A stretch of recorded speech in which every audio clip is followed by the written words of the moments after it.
Shalom, everyone. It's your professional organizer, Mariah, and we're back here with another video on how to bring more shalom into your home. Today, we're going to be going over 3 ways to organize cooking time with your child. Schedule one-on-one time to cook the meals together. It's extremely important that you're spending time with your children when you do have the time or when you can. Cooking is the perfect time to do that.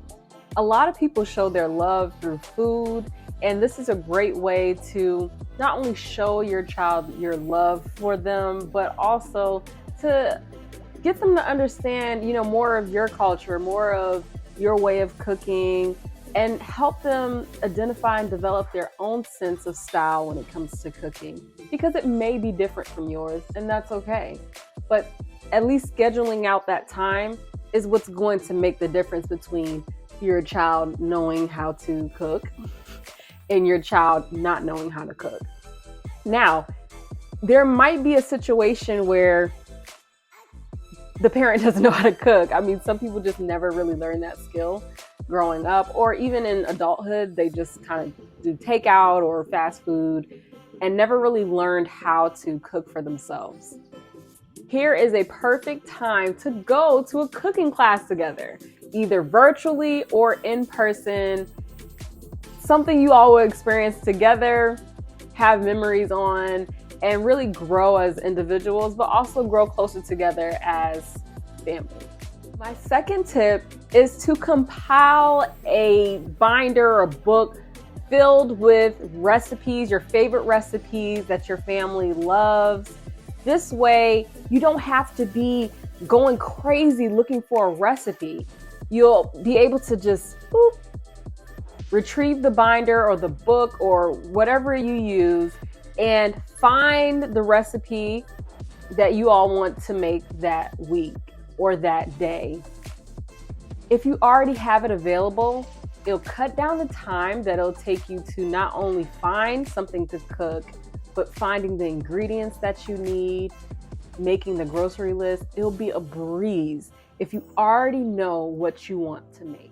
Third tip is teach your child cleaning and safety procedures, guidelines, processes.